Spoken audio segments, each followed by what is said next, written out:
there was an interest to increase home ownership in the U.S. The idea of making it so easy to buy a home that anyone can buy one isn't good for the market, because you end up with too much demand for homes. For those who initially wouldn't be able to meet those requirements, now met those requirements, so it increased home ownership. A lot of the credit was so easy to come by. There was easy money going around. A lot of people weren't being fully checked out. They were getting loans based on minimum incomes, and people weren't too concerned at the higher levels of whether or not they could pay back the loans.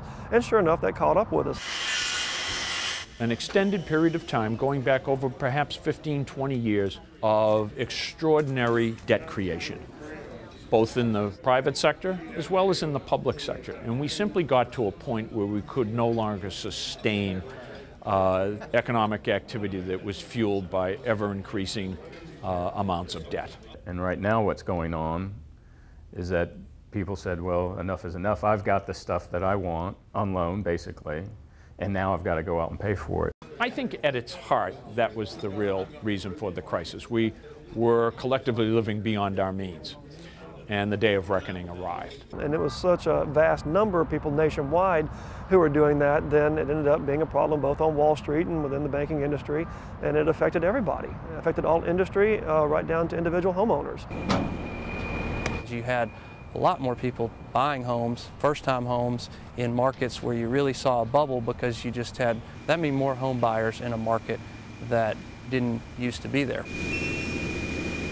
The coasts, east and west, had housing booms, and we didn't have a boom here in this part of the country, and so we're not experiencing a bust.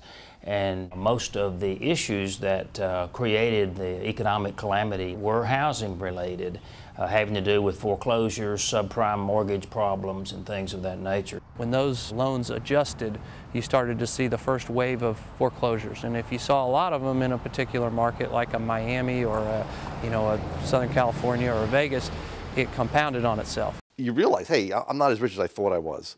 My house isn't worth as much. My pension has taken a hit, and so on. Now it's worth $50,000 less than what I paid for it, or $100,000 less than what I paid for it, depending on what price range you're in. And many of those have started to choose to walk away from their home.